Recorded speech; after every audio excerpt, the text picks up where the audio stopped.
Hello my dear friends, welcome to exam Guruji. आज का जो हमारा टॉपिक है वो है एस्टिमेशन एंड कॉस्टिंग का। फर्स्ट पार्ट हम डिस्कस कर चुके हैं। मैंने आपको बोला था कि हम सेकंड पार्ट आपके लिए लेके हैं। दो ही वीडियो में हम 200 मोस्ट प्रीवियस ईयर के क्वेश्चन जो है उनको डिस्कस करेंगे। तो यहाँ पर सिर्फ हम आपके लिए 20 क्वेश्चन ही मॉक टेस्ट के लेके आए हैं, लेकिन आपको आंसर में इस तरह की डिटेल देखने को मिलेगी। तो अप्रोक्सीमेट 100 क्वेश्चन हो जाएंगे। जैसे कि यहाँ पे देखिए copper, steel, iron, lead, zinc, इन सभी का जैसे कि क्वेश्चन हम बनाना चाहे तो यहाँ पे 7 क्वेश्चन और हम यहाँ पे बना सकते हैं। तो हर एक क्वेश्चन के नीचे आपको इसी तरह की डिटेल देखने को मिलेगी। कई जगह आपको टेबल देखने को मिलेगा, कई जगह आपको सिंपल एक्सप्लेनेशन देखने को मिलेगी। और कई लोग ये बोल रहे हैं कि सर पीडीएफ दो, पीडीएफ दो। तो पीडीएफ आपको हमारी वेबसाइट पर मिल जाएगी। आप हमारी वेबसाइट पर विजिट कीजिए, वहाँ पर हम आपको फर्स्ट एंड सेकंड दोनों पार्ट की पीडीएफ आपको प्रोवाइड कर देंगे। और हो सकता है कि हम आपके लिए थर्ड पार्ट भी लेके आए, क्योंकि थोड़े बहुत क्वेश्चन जो हो अभी रह जाते हैं, जैसे कि यूनिट ऑफ मेजरमेंट के ऊपर एंड ड्राई क्वांटिटी जो होती है उसके ऊपर रह जाते हैं। तो थोड़े बहुत क्वेश्चन जो है वो छूट गए हैं। तो उसके भी हो सकता है कि 50 के आसपास क्वेश्चन, वैसे 100 का टारगेट है, लेकिन हम 50 के आसपास क्वेश्चन वो आपके लिए बना के तैयार कर देंगे। तो चलिए इस क्वेश्चन को हम शुरू करते हैं।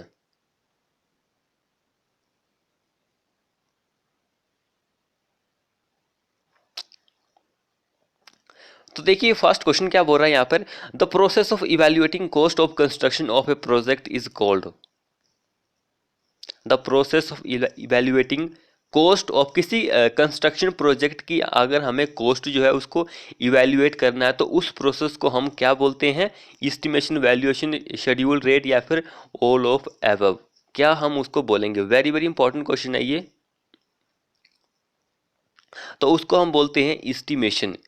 किसी भी कंस्ट्रक्शन प्रोजेक्ट की अगर हमें कॉस्ट जो है उसको इवैल्यूएट करना है तो उसको हम क्या बोलते हैं? एस्टिमेशन हम उसको बोलते हैं। इवैल्यूएशन का मीनिंग होता है कि उसका मूल्य निकालना, उसका मूल्यांकन करना कि इतना, उसमें इतना खर्चा आएगा, तो उसको हम एस्टिमेशन हम यहाँ पे बोलते हैं। तो यहाँ पर कुछ और भी पॉइंट्स हैं, जैसे कि मैंने आपको बताया था, डिटेल में आपको आंसर मिलेगा। पीडीएफ जो है आपको हमारी वेबसाइट पर मिल जाएगी, वहाँ पर जाकर आप डाउनलोड कर सकते हैं। तो क्वेश्चन देखिए यहाँ पे क्या बोल रहा है, नेक्स्ट नहीं कि आंसर में देखिए, मेन पर्पज जो होता है एस्टिमेट का वो क्या होता है? Forecasting of expenditure of the construction work.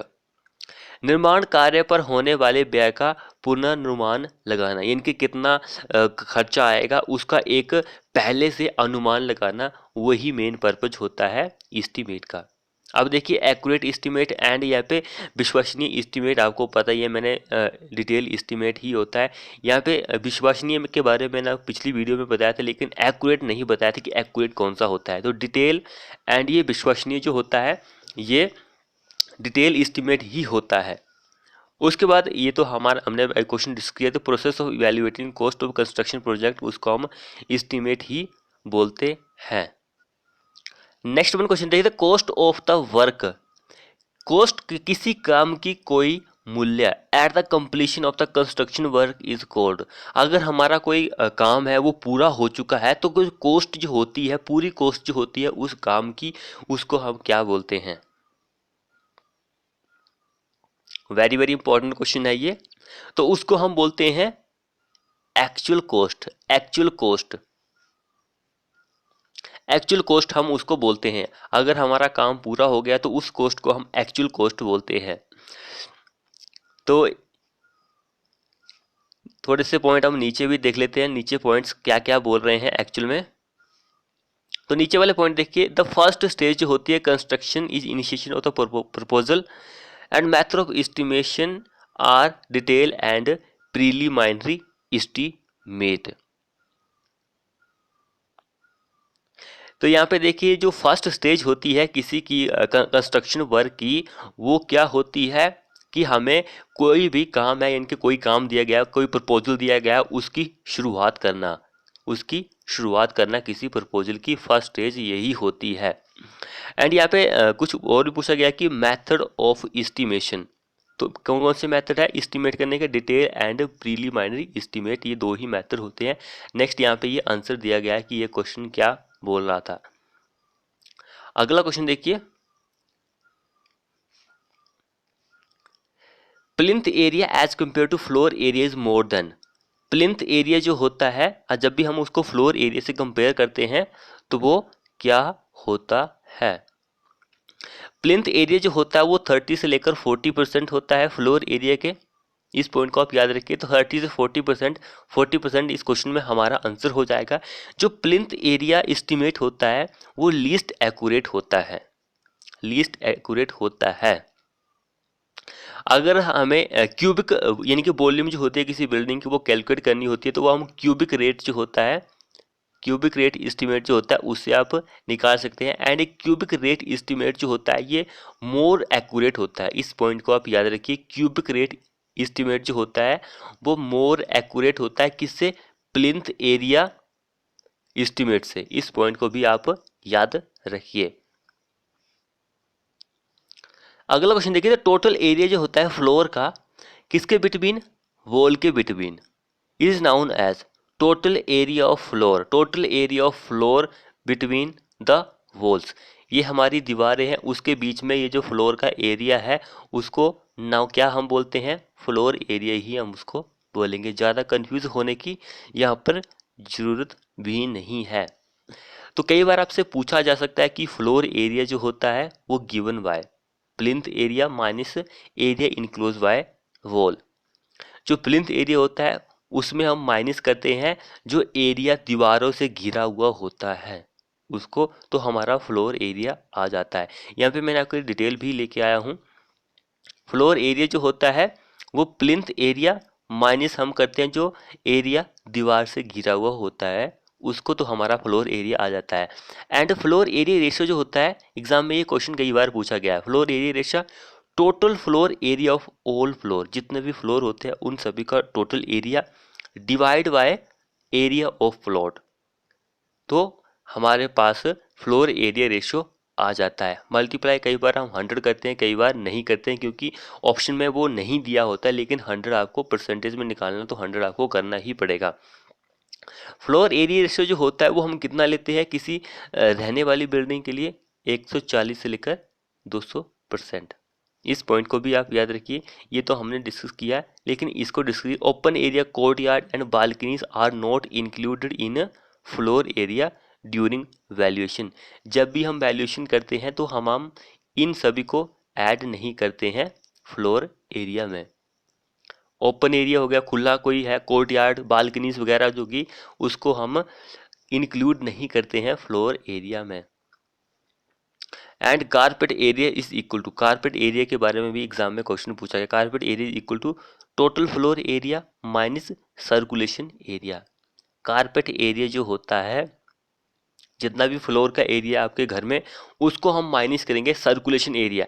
Circulation का मीनिंग है कि जैसे कि हमारे पास स्टेयर हो गई, लिफ्ट हो गई, तो वो सर्कुलेशन एरिया में ही आते हैं, तो उसको हम माइनस करेंगे टोटल एरिया में, तो हमारे पास कारपेट एरिया आ जाता है। अगला क्वेश्चन देखिए, यहाँ पर क्या है? Lift are example of. Lift किसका एग्जाम्पल है? हॉरिजॉन्टल सर्कुलेशन का, वर्टिकल सर्कुलेशन का, इंक्लाइंड सर्कुलेशन का, या फिर नन ऑफ दीज। तो सबसे पहले आपको ये पता होना चाहिए कि जो सर्कुलेशन होती है वो दो तरह की होती है। कौन कौन सी होती है सर्कुलेशन? एक होती है हॉरिजॉन्टल सर्कुलेशन, दूसरी होती है वर्टिकल सर्कुलेशन। इस पॉइंट को आप याद रखिए कि सर्कुलेशन जो होती है वो दो तरह की होती है। अब यहाँ पे बात आती है कि सर्कुलेशन जो होती है दो तरह की होती है, लेकिन कौन कौन सी होती है ये तो मैंने आपको बता दिया, लेकिन इसके एग्जाम्पल जो बनते हैं वो कौन कौन से होते हैं। जैसे कि जब हम हॉरिजॉन्टल सर्कुलेशन की बात करते हैं तो हॉरिजॉन्टल सर्कुलेशन में हमारे पास जो बरांडा होता है वो आ जाता है, कोई पैसेज होता है,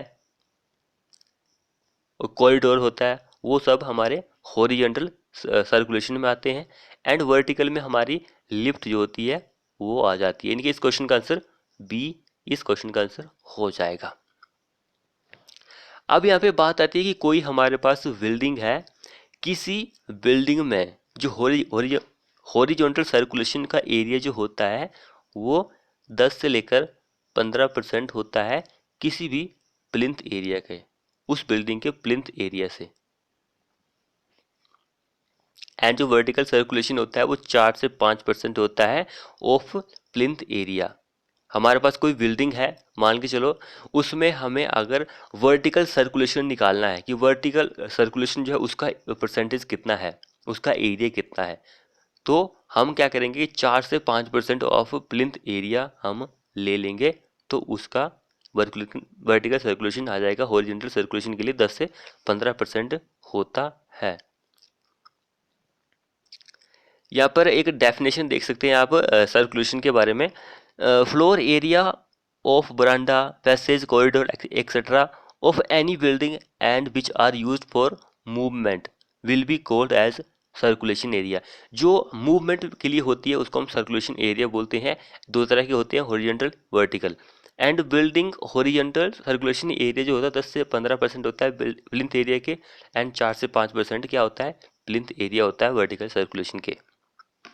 इन सभी पॉइंट को आप याद रखिए, एग्जाम के पॉइंट ऑफ व्यू से वेरी वेरी इंपॉर्टेंट है। नेक्स्ट क्वेश्चन देखिए, रिवाइज एस्टीमेट जो होता है हम प्रिपेयर करते हैं जब हमारी ओरिजिनल एस्टीमेट जो होता है वो 10% से एक्सीड हो जाता है, तब उस केसेस में हम ये ऐसा करते हैं। कुछ और भी पॉइंट्स हैं यहाँ पर, गिवन पॉइंट्स हैं, उन पॉइंट को भी हम डिस्कस कर लेते हैं एक्चुअल में पॉइंट क्या बोल रहे हैं। ड्यूरिंग प्रिपरेशन ऑफ एस्टीमेट, जब भी हम एस्टीमेट को प्रिपेयर कर रहे होते हैं तो कौन कौन से फैक्टर जो होते हैं उनको हम कंसीडर करते हैं। तो ये 3 फैक्टर हैं, इनको हम कंसीडर करते हैं। एक तो होता है अवेलेबिलिटी ऑफ मटेरियल, मटेरियल वहाँ पे अवेलेबल होना चाहिए। लोकेशन कैसी है, लोकेशन एंड लेबर वहाँ पे हमें मिलेगी कि नहीं। ये एग्जाम में क्वेश्चन कई बार पूछा जाता है। तो ये फैक्टर जो होते हैं इफेक्ट करते हैं जब भी हम एस्टीमेट को प्रिपेयर करते हैं। तो बाकी आपको इसकी पीडीएफ जो है हमारी वेबसाइट पर मिल जाएगी, आप डाउनलोड कर सकते हैं। अब यहाँ पे देखिए कुछ परसेंटेज होते हैं कि कितना परसेंट होता है इलेक्ट्रिफिकेशन का, जैसे कॉन्ट्रैक्टर प्रॉफिट का। तो ये इस्टीमेट जो हमारे पास बिल्डिंग बना रहे होते हैं उसके टोटल कॉस्ट का परसेंटेज होता है। तो जैसे कि क्वेश्चन देखिए, what is the percent of water distribution charge का, वाटर डिस्ट्रीब्यूशन चार्ज का परसेंटेज कितना होता है। टोटल हमारे बिल्डिंग की कॉस्ट 100 रुपये है, तो उसमें वाटर डिस्ट्रीब्यूशन चार्ज कितना परसेंट रहेगा। तो इसमें वाटर डिस्ट्रीब्यूशन चार्ज रहता है वो 8% रहता है। अब यहाँ पे देखिए 8% किस किस के लिए और रहता है, एक वाटर डिस्ट्रीब्यूशन के लिए रहता है, नेक्स्ट वन इलेक्ट्रिफिकेशन के लिए रहता है। इलेक्ट्रिफिकेशन के लिए वैसे इलेक्ट्रिफिकेशन जो होती है उसको हम नंबर ऑफ पॉइंट्स में पेमेंट करते हैं, लेकिन इसका परसेंटेज 8% रहता है। अगर इसका परसेंटेज नहीं रहेगा तो हम नंबर ऑफ पॉइंट्स में पेमेंट कैसे करेंगे, तो इसलिए इसका 8% जो ये होता है। एंड 8% जो होता है वो सैनिटरी वर्क जो होता है, सैनिटरी वर्क जो होता है उसका भी 8% ही होता है। तो इन तीनों का 8% होता है total cost of the project में। इस पॉइंट को आप याद रखिए, एग्जाम के पॉइंट ऑफ व्यू से वेरी वेरी इंपॉर्टेंट है। तो जैसा कि यहाँ पे देखिए 8%। अगला देखिए यहाँ पर ये वाला क्वेश्चन भी वेरी वेरी इंपॉर्टेंट है।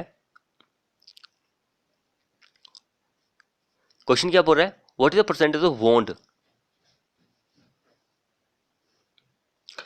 बॉन्ड और कई बार गारंटी भी आ जाता है कि गारंटी जो होती है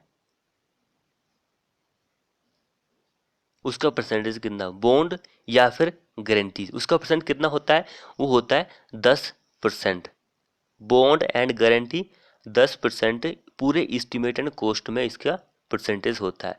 अब यहाँ पे बात आती है कि 10% और भी किसी किसी का होता है, तो वो किस किस का होता है। एक तो हमारे पास प्रॉफिट ऑफ कॉन्ट्रैक्टर हो गया, कॉन्ट्रैक्टर का प्रॉफिट भी 10% ही होता है। उसके बाद जो हमारे पास डिपार्टमेंट होता है, डिपार्टमेंटल चार्जेस जो होता है वो 10% से लेकर 15% होता है। इस पॉइंट को भी याद रखिए, जो डिपार्टमेंटल चार्जेस होता है 10 से लेकर 15% उनका होता है। उसके बाद हमारे पास 10% तो नहीं रहता है, लेकिन एक्सपेंडिचर ऑन लेबर, जो लेबर पर खर्च होने वाला होता है, जो लेबर है उस पर खर्च होता है वो 30 से लेकर 35% होता है। इस पॉइंट को भी आप याद रखिए। Bond and guarantee 10%, option number B correct answer हो जाएगा। तो फ्रेंड्स यार वीडियो को शेयर करो अपने दोस्तों के साथ, चैनल को सब्सक्राइब नहीं किया तो चैनल को सब्सक्राइब करें, बेल आइकन को दबाना मत भूलिएगा। What is the percentage of annual repair, annual repair जो होती है उसका परसेंटेज कितना होता है। वेरी वेरी इंपॉर्टेंट क्वेश्चन है। एनुअल रिपेयर जो होती है, यहाँ पर मैं आपको बहुत सारे पॉइंट्स बताने वाला हूँ।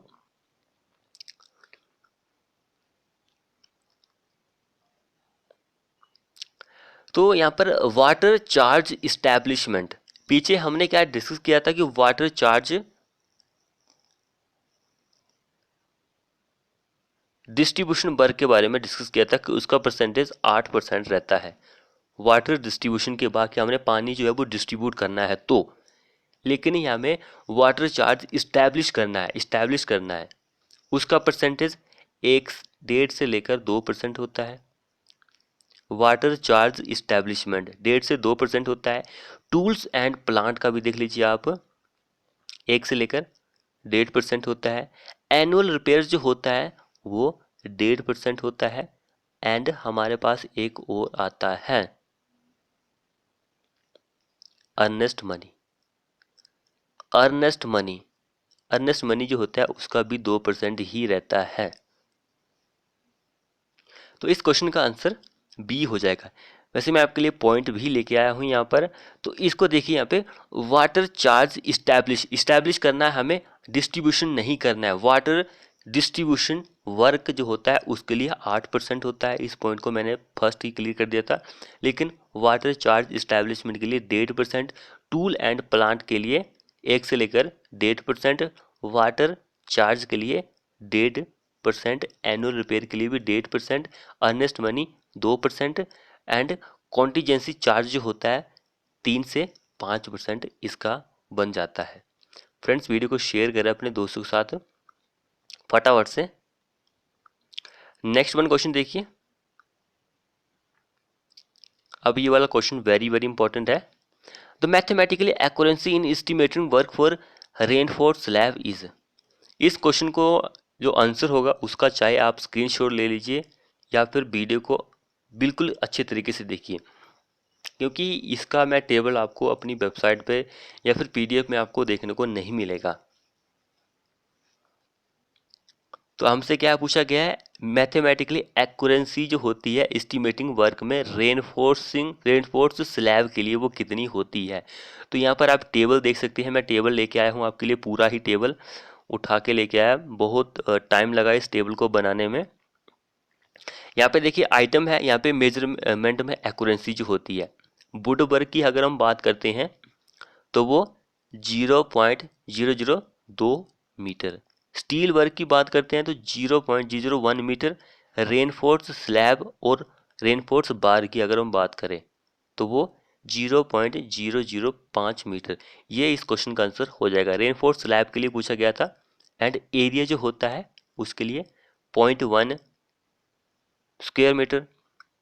उसके बाद हमारे पास वुड वर्क, पहले वुड वर्क के लिए पूछा गया, लेकिन अब यहाँ पे वॉल्यूम में पूछा गया है, आयतन में पूछा गया है, तो उसके लिए 0.01 क्यूबिक मीटर। क्यूबिक क्वांटिटी जो होती है, क्यूबिक कंटेंट जो होता है उसके लिए 0.1 क्यूबिक मीटर। वॉल्यूम जो होती है 0.01 क्यूबिक मीटर में हम उसको मेजर करते हैं। ये एक्यूरेंसी होती है, मेजरमेंट एक्यूरेंसी होती है। तो इस पॉइंट को आप चाहे तो स्क्रीनशॉट ले लीजिए, चाहे जो भी करना है याद कर लीजिए, तो आपके लिए अच्छा रहेगा। अब ये वाला पॉइंट देखिए, आपको ये वेबसाइट में पीडीएफ के रूप में भी मिल जाएगा, लेकिन आपको समझाएगा कौन, तो इसलिए वीडियो को ध्यान से देखिए, समझ लीजिए पहले क्वेश्चन एक्चुअल में बोल क्या रहा है। यहाँ पर मैं आपको हिंदी में उसका मीनिंग भी समझा रहा हूँ। तो average horizontal and vertical straight distance जो होती है between borrow pit and the place of spreading soil. अब यहाँ पे देखिए क्वेश्चन क्या बोल रहा है, average horizontal and vertical straight distance जो होती है किसके बीच में, जो बोरोपिट होता है। बोरोपिट मीन्स कि जो हम खड्डा वगैरह करते हैं, मान के की फाउंडेशन के लिए खड्डा कर रहे हैं या फिर किसी चीज़ के लिए खड्डा कर रहे हैं, तो बोरोपिट हम उसको बोलते हैं। एंड जहाँ पर हम वो खड्डे वाली मिट्टी को फेंकते हैं तो उसके हॉरिजेंटल एंड वर्टिकल डिस्टेंस जो होती है उसको हम क्या बोलते हैं, लेड लिफ्ट, या फिर दोनों, या फिर डग प्लेस, क्या हम बोलेंगे उसको। तो फ्रेंड्स यार वीडियो को शेयर कीजिए अपने दोस्तों के साथ ताकि उनको भी वीडियो का फ़ायदा मिल सके। अब यहाँ पे इन दोनों को क्या हम बोलते हैं, दोनों ही बोलते हैं, लेट एंड लिफ्ट दोनों ही हम बोलते हैं। अब यहाँ पे बहुत सारे पॉइंट मैं आपके लिए लेके आया हूँ। तो क्वेश्चन देखिए, इन रोड एस्टिमेशन में फॉर अर्थ वर्क, रोड का एस्टिमेट हो रहा है, अर्थ वर्क के लिए लेड एंड लिफ्ट जो होता है लेड कितना होता है 30 मीटर हम लेते हैं रोड के केसेस में, एंड लिफ्ट 1.5 मीटर का हम लेते हैं। अकॉर्डिंग टू PWD यानी कि सेंट्रल पब्लिक वर्क डिपार्टमेंट की बात करें तो लेड जो होता है वो हम 50 मीटर तक डिटरमाइन कर सकते हैं। यहाँ पे अहम भूल गया हूँ शायद। The area where material generally soil, sand and gravel has been dug for use at another location is called borrow pit। तो उसको हम बोरो पिट बोलते हैं। जो कोई एक एरिया है जहां पर हम क्या कर रहे हैं, अपने मटेरियल को डग कर रहे हैं, फेंक रहे हैं किसी अनदर लोकेशन पर, तो उसको हम बोरो पिट बोलते हैं। तो मटेरियल कौन सा है, सॉइल, सैंड, ग्रेवल हो गया। अब नेक्स्ट क्वेश्चन देखिए, the area of earth work in estimation of road is, sorry the type of earth work in estimation of road work. तो दो तरह के होते हैं, अर्थ work in cutting, earth work in banking और फिलिंग, ये दो तरह के होते हैं।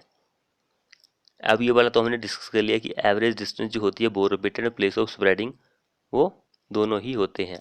अब यहाँ पे देखिए मैक्सिमम डेप्थ जो होती है बोरोपिट की वो कितनी होती है, डेप्थ जो होती है बोरोपिट की मैक्सिमम कितनी हो सकती है।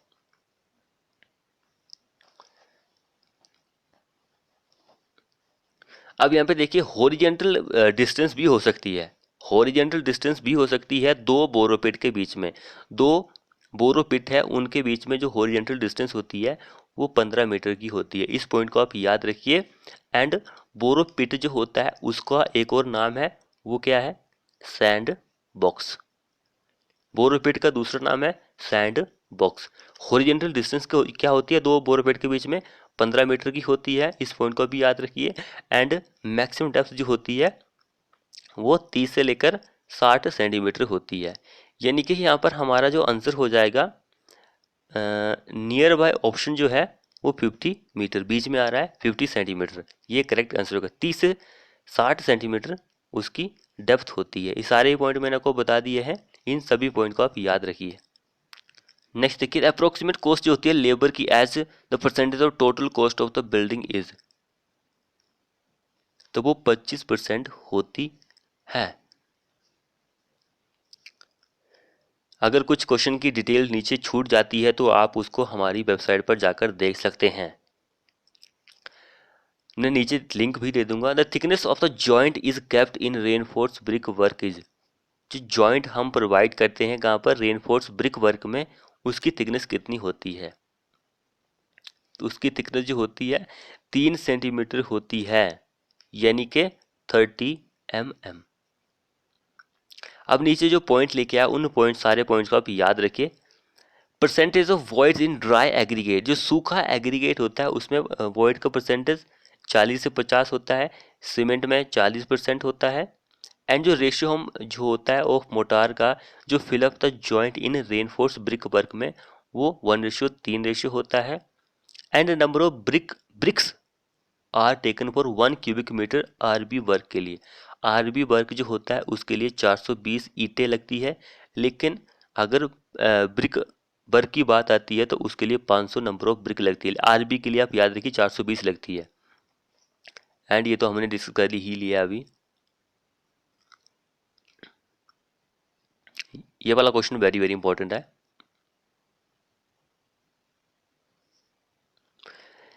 In residential building kitchen is most preferred on the corner of the building in dash direction, जो किचन होता है उसको हम कहाँ पर प्रेफर करते हैं कि वहाँ पर किचन होना चाहिए, कौन सी डायरेक्शन में होना चाहिए।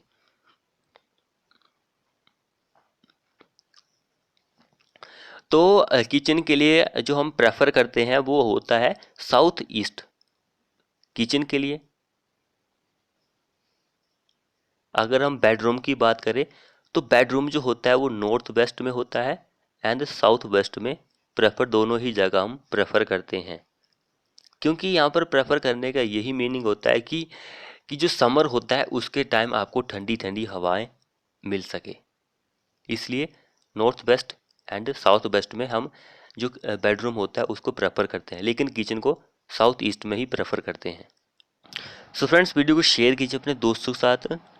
चैनल को सब्सक्राइब नहीं किया तो चैनल को सब्सक्राइब भी कर लीजिए। नेक्स्ट वन क्वेश्चन क्या बोल रहा था, minimum window area in any habitable room will be dash of the total room area. Window का जो एरिया होता है किसी भी रूम के एरिया के, वो कितना होता है, किसी भी रूम के एरिया के कितने बराबर होता है। मान के चलो कि आपके किसी रूम का एरिया 100% है, तो उस रूम के एरिया का अगर हम विंडो का एरिया निकालते हैं तो उसमें कितना परसेंट होता है उस रूम के एरिया के, तो वो होता है 10%। यहाँ पे मैं कुछ पॉइंट भी आपके लिए लेके आया हूँ, जैसे कि यहाँ पे देखिए total area of window, total area जो होता है विंडो का वो 1/8 into total floor area of room. And door and window का टोटल एरिया जो होता है 1/4 into total area of floor area of room. Ventilation का एरिया जो होता है 1/25 into total floor area of room. तो ये सारे पॉइंट इंपॉर्टेंट है, स्क्रीनशॉट लेना चाहे तो ले सकते हैं आप।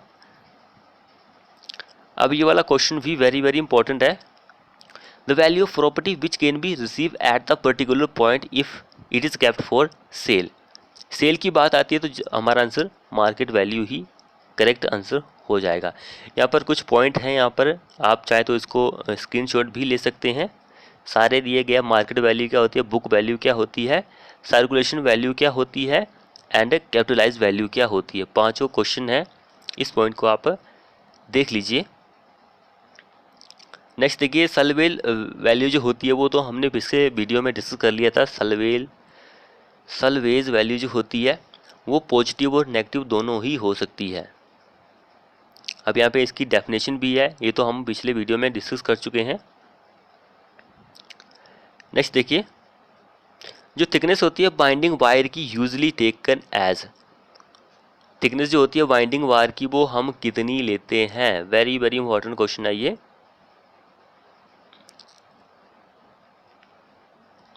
जो थिकनेस होती है बाइंडिंग वायर की वो 20 से लेकर 24 गेज होती है, यानी कि 20 नियर बाय ऑप्शन है तो ये ही करेक्ट आंसर हो जाएगा। अब यहाँ पे देखिए कुछ पॉइंट मैं लेके आया हूँ आपके लिए।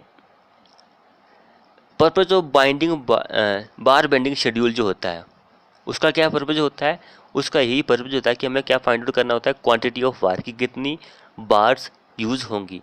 एंड जो फॉर्मूला यूज होता है finding the weight of the steel bar, वो ये वाला फॉर्मूला होता है, या फिर d²/162.2, या फिर पिछले वीडियो में मैंने आपको बताया वो वाला फॉर्मूला भी आप यूज कर सकते हैं। ये वाले फॉर्मूले से आसान है क्योंकि आप इसको याद रखिए, बाकी आपके पास जो डाया दिया होगा उसको आपने स्क्वायर कर देना है, तो उसको जो भी आएगा उस इन दोनों से मल्टीप्लाई कर देंगे तो आपका आंसर जल्दी ही आ जाएगा। अब यहाँ पे देखिए weight of 1 cubic metre of aluminium is about, aluminium का 1 क्यूबिक मीटर का वेट कितना होता है। इस क्वेश्चन में भी आपके लिए टेबल लेके आया हूँ, टेबल ध्यान से देखिए। कॉपर का जो वेट होता है वो 8840 से लेकर 9940 kg पर क्यूबिक मीटर होता है।